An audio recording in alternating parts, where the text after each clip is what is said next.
ने मुफ्ती हम्माद रज़ा साहब से बहुत ही अच्छी इस्लाही तकरीर समाअत की। मौजूदा वक्त में जो हमारे अंदर कमियां हैं या जो कमियां हमारे माशरे में बहुत तेज़ी से फैल रही हैं, उन कमियों पे मुफ्ती साहब ने रोशनी डाली। जलसे का मकसद उसी वक्त पूरा होगा जब इन उलमा की बातों पे हम अमल करेंगे, है ना। और अगर इन्होंने जो बातें बताई उनको हमने सुना, इधर से सुना और इधर से निकाल दिया, तो आपका यहाँ पे आना बेमकसद और हम लोगों का भी यहाँ पे आना बेकार। अगर इतना बड़ा मजमा है, इतने मजमे में जो मुफ्ती साहब ने या इनसे पहले जो तकरीरें हुई, जिन लोगों ने जो बातें बताई, 2-3 लोगों ने ही पूरी तौर से उस पर अमल कर लिया कि मुफ्ती हम्माद साहब ने ये बात बताई थी कि अगर तुम चादर चढ़ाने जा रहे हो 2000 रुपए की, तो वो 2000 रुपए तुम किसी गरीब की इमदाद कर दो। बेशक, सुभान अल्लाह। वो किसी गरीब लड़की की शादी में दे दो, किसी गरीब बच्चे की पढ़ाई में दे दो, किसी बेवा औरत के कपड़े बनवा दो। मैंने तो अपने यहाँ उर्स में ये ऐलान किया कि आप चादर चढ़ाने आते हैं मेरे यहाँ आस्ताने पे 2000-5000 की, तो वो आप 5000 की चादर न चढ़ाएं, सिर्फ 50 रुपए के फूल पेश कर दे मज़ार शरीफ पे और बाकी पैसे आप किसी गरीब को दें। सुभान अल्लाह, सुभान अल्लाह। मदरसे में दें, किसी गरीब बच्ची की शादी में दें, किसी गरीब आदमी के इलाज में सर्फ कर दें।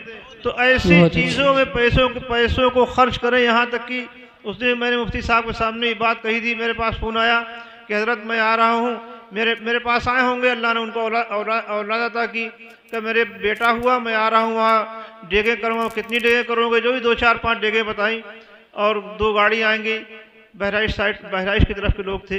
मैंने उनसे कहा तुम मेरे यहाँ मत आओ, तुम 25-30 हज़ार रुपये खर्च करोगे, तुम अपने घर पे अच्छा खाना बनवाओ, तुम्हारे करीब में जो मदरसा है वहाँ के बच्चों को बुलाओ, और जो मस्जिद के इमाम साहब हैं उनको बुलाओ, उनसे तुम बुजुर्गों की नज़र कराओ और उन मदरसे के बच्चों को अच्छा खाना खिलाओ।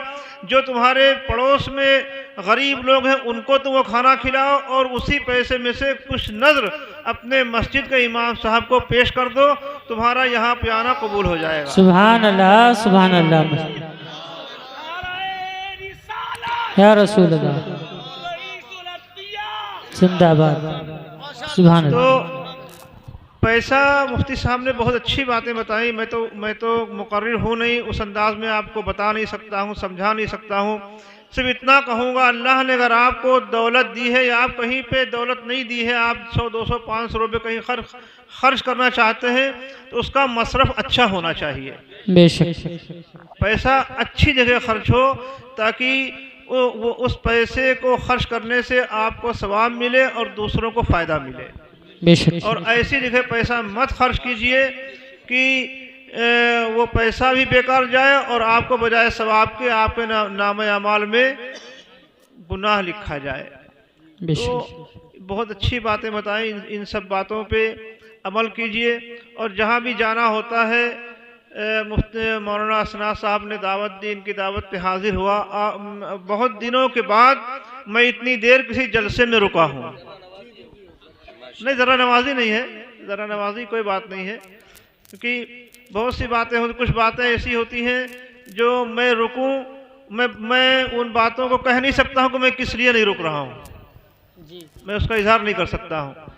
लेकिन जिसके बुलाने में जितनी अकीदत होती है, जितनी मोहब्बत होती है, उसी लिहाज से वहाँ पे रुका जाता है और वहाँ के लोगों से मुलाकात की जाती है।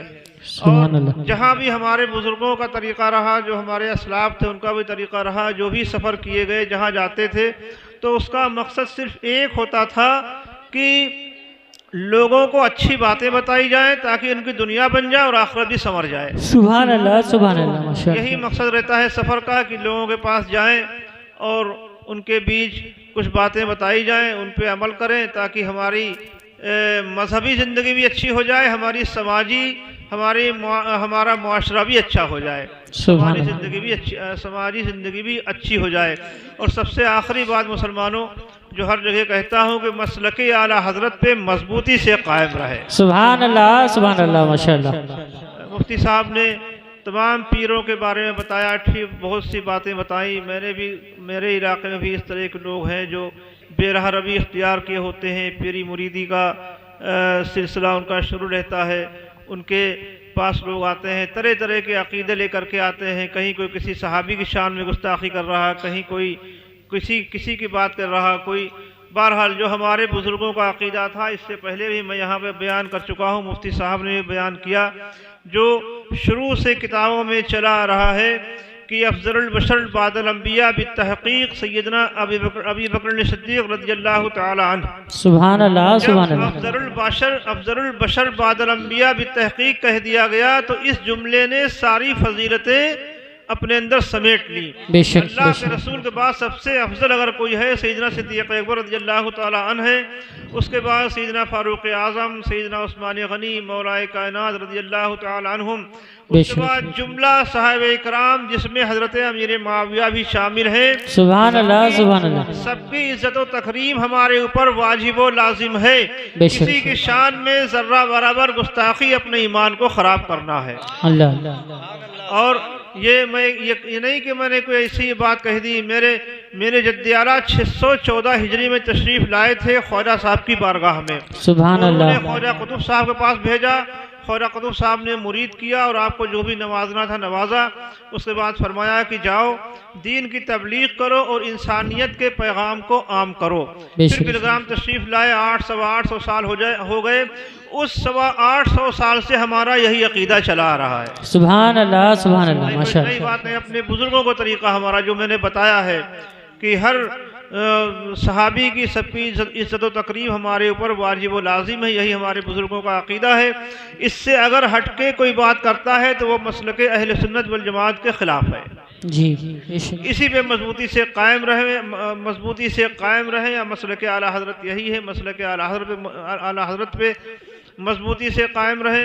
अल्लाह ताला हमारे और आपके यहाँ आने को कबूल फरमाए और इस मदरसे को अल्लाह ताला खूब तरक्की दे। मौलाना असना साहब के जो ही मंसूबे हैं इस मदरसे के ताल्लुक़ से अल्लाह ताला उसको पूरा फरमाए। आमीन या रब्बल आलमीन। हमारे पूरे मुल्क में, पूरे भारत में अल्लाह ताला अमन सुकून शांति का माहौल अता फरमाए। आमीन। आप सबको अल्लाह ताला अच्छा रखे, सलामत रखे। अस्सलाम वालेकुम।